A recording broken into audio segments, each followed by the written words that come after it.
no, this food is too dang good for me. Just let it sit here. I'm not taking out one bite.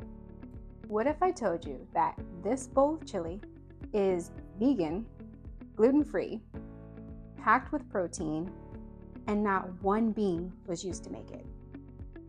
When I first went vegan, the protein substitute that was always used in restaurants was always beans.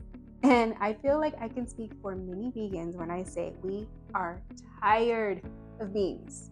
Now, don't get me wrong, beans are delicious, but to have them with every meal, that's quite an overkill. I don't know about you, but I like to change things up a bit, so I don't get burnt out at the same thing. And as delicious as beans are, there are many other meals that can be made without them that are just as fulfilling. Today's meal will consist of lentils, pumfu, and some veggies with seasonings. It's also going to be a fairly quick meal because I'm going to be using my Ninja Foodie to do most of the cooking. So let's get right into it and let voiceover me do the rest of the talking. See you there. Let's get started with making a chili so delicious and fulfilling that you won't even miss the beans. I will be chopping bell peppers, tomatoes, and onions. If you're not a fan of the combination of ingredients, feel free to make any additions or substitutions that you see fit. Next, I'll take my pumfu and crumble it up.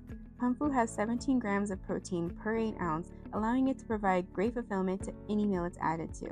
I enjoy this part. It reminds me of that sand-like Play-Doh that I used to play with as a kid. It's so satisfying.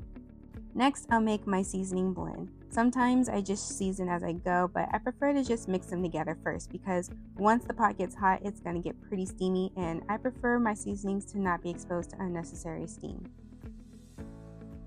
Lastly, I rinse and drain the lentils. I'll be using both green and red for this recipe.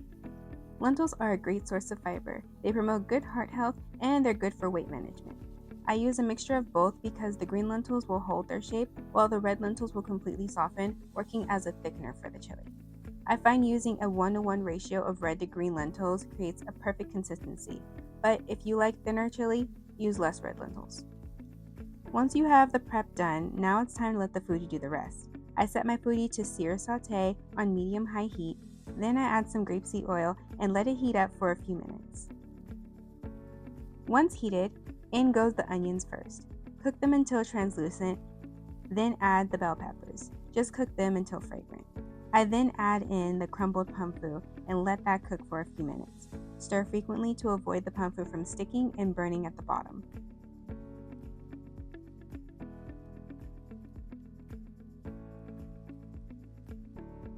After a good 5 minutes of that process, add in the seasonings, stir to combine, and then add in the remaining ingredients.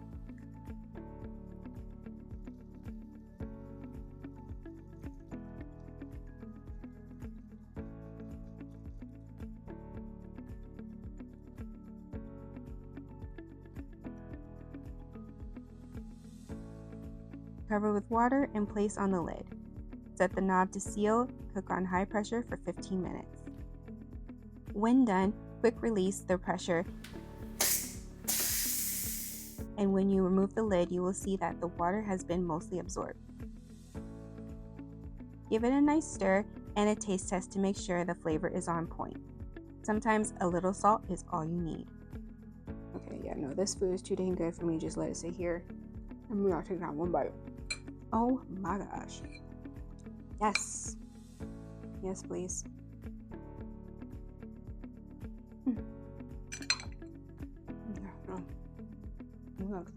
If you or someone you know is interested in cooking vegan, please check out my other food videos. I post meal ideas weekly that are mostly beginner friendly as well as delicious for all to love. Please like, subscribe, and share with your family and friends because sharing is caring. Thanks for watching and be sure to come back for more tasty content.